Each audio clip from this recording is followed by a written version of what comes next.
Greenwashing refers to the process through which companies convey misleading information to consumers about how the company's product and the company itself are more environment-friendly than they actually are.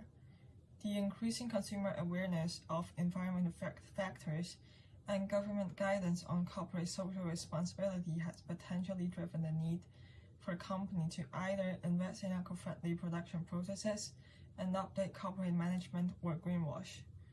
Although the UK government has already launched guidelines such as the Green Claim Code by the Competition and Market Authority on sustainable business development to advise and urge companies to truly integrate sustainability into practices, there is no specific anti-greenwashing legislation in the United Kingdom to regulate greenwashing.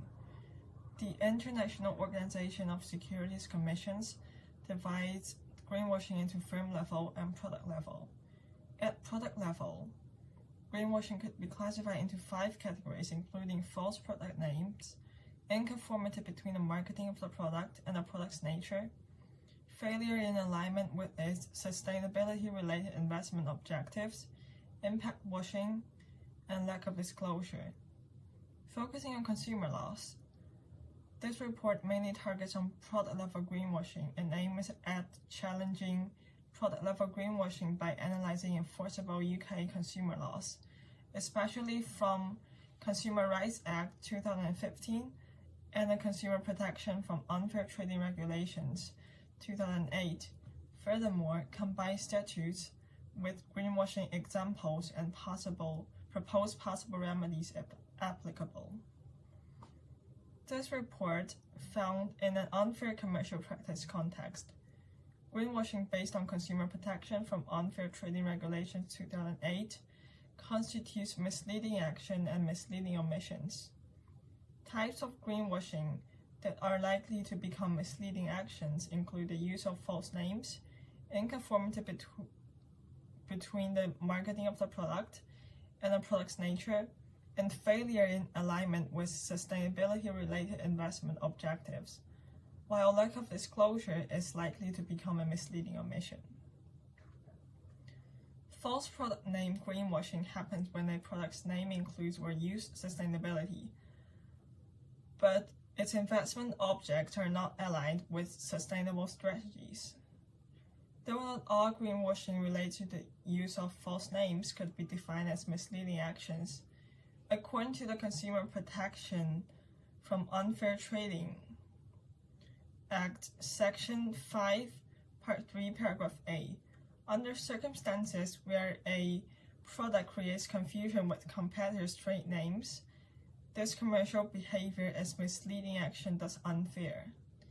However, in certain cases, though the commercial practice has used a misleading trademark, Section 5, Part 3 cannot be applied.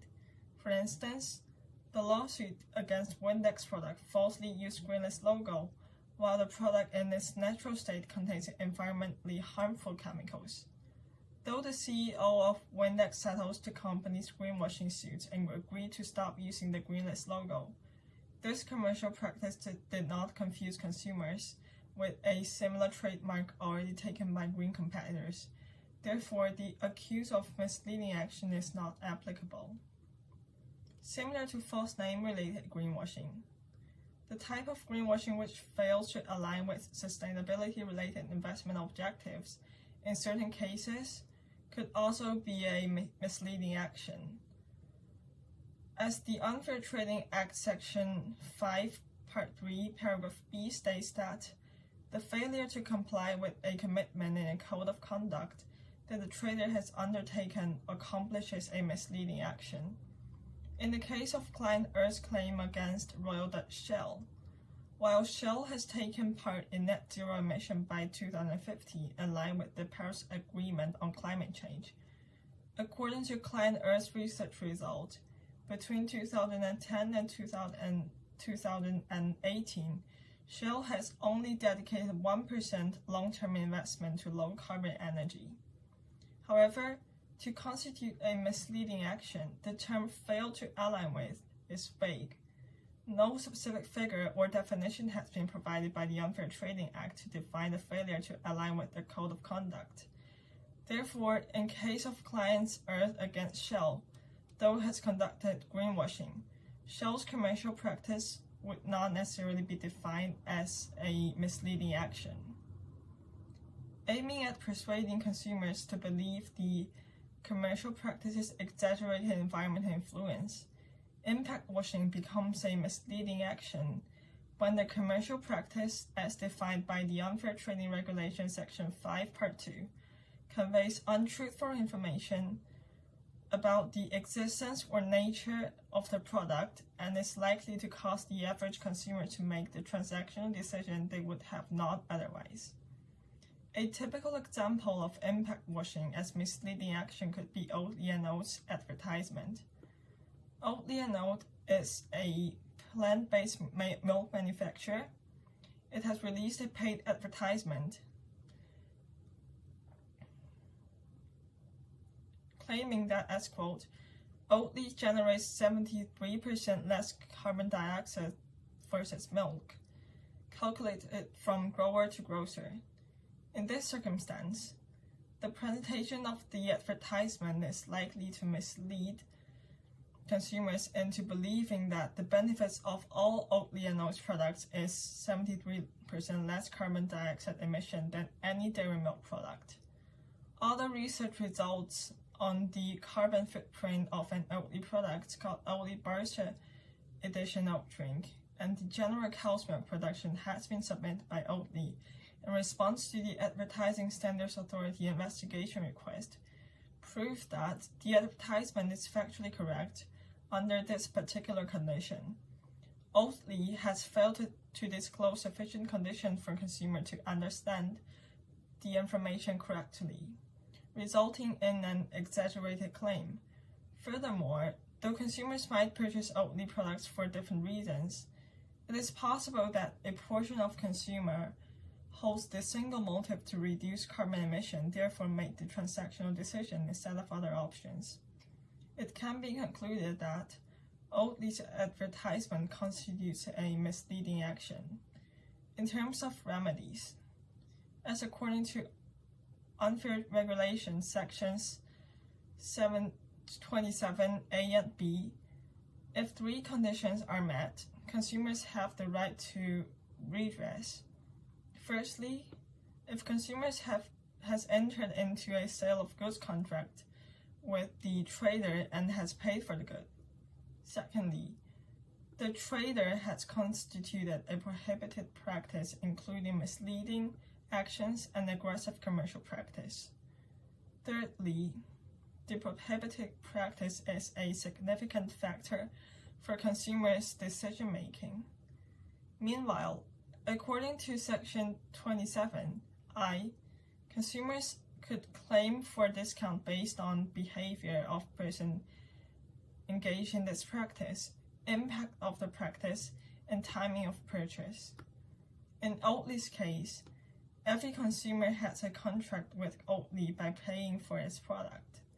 But for consumers whose decision has been heavily influenced by this advertisement, depending on the extent to which they have been affected, they can request discount ranging from 25% to 100% of the product, as long as the payable amount is under £5,000. Other than misleading actions, greenwashing as an unfair commercial practice can also become misleading omissions. A typical type of greenwashing in this circumstance is lack of disclosure. According to Unfair Trading Regulations Section 6, a commercial practice is a misleading omission if, in a factual context, it omits, hides, or provides unclear material information about the product. For instance, Marks & Spencer launched a collection of clothes claiming to have used recycled polyester, advertised as kinder to the planet. However, the volume of recycled synthetics used in this collection was not disclosed. Therefore, this campaign is a misleading omission as it has omitted its product material information. In this case, though the unfair regulation remedy is not applicable, Consumers could also use Consumer Protection Act to protect their rights against greenwashing by claiming defective products. As stated in Section 3, a defect in a good establishes if a person could not reasonably expect to foresee safety issues of the product. Meanwhile, in Section 7, liability cannot be excluded if the defect in a product has caused personal injury, death, or financial losses over £275.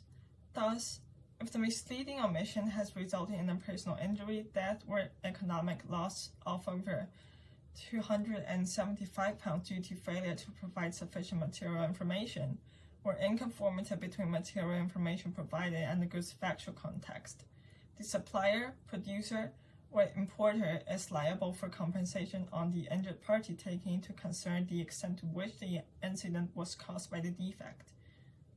Nevertheless, similar to consumers' right to damages in the unfair trading regulation, defendant under defective product acquisition could defend themselves by claiming the defect in the good is attributable in compliance with governing regulations.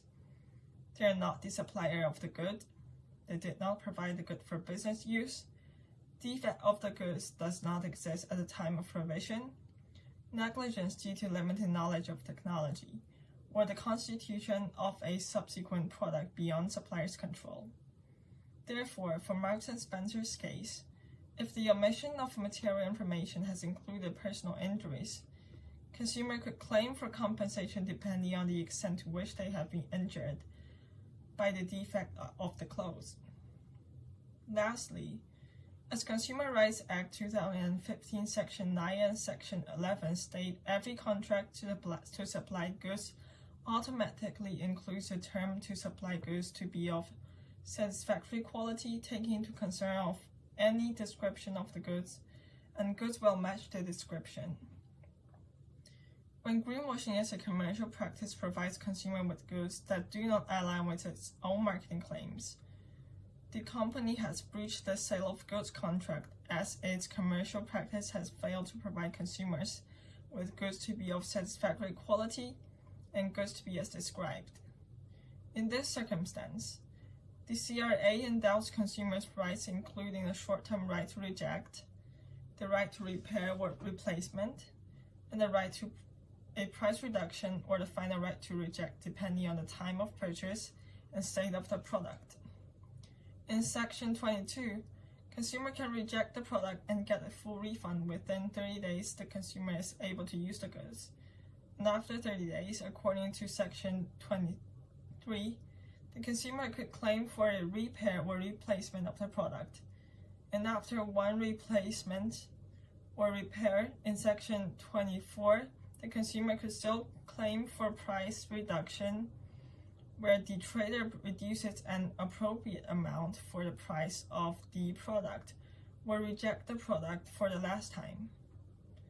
An example could be the lawsuit between Hanscom and Reynolds Consumer Products. In this case, the claimant Hanscom claims on the defendant Reynolds product hefty recycling bags. Although the company claimed this product is recyclable, it is actually made of non-recyclable plastic. Although not happening in the UK, this claimant's statement in UK legislation context could be failure to supply goods to be of satisfactory quality and goods to be as described, because in factual state, so-called hefty recycling bags does not match its description, thus fail to supply goods to be of satisfactory quality. Therefore, it constitutes a breach of the sale of goods contract. In terms of remedies, within 30 days of purchase, customers could reject and claim a full refund. Meanwhile, if the material used to produce this bag has induced personal injuries, consumers could also seek for compensation on their losses. However, considering the nature of the bag has already been determined from the moment it has been produced, it is unlikely that consumers in this circumstance could get a replacement product of satisfactory quality. From what has been discussed above, based on Consumer Rights Protection Act 2015 and Consumer Protection from Unfair Trading 2008, this report has categorized product-level greenwashing into misleading actions, misleading omissions, failure to provide goods to be of satisfactory quality and to be as described.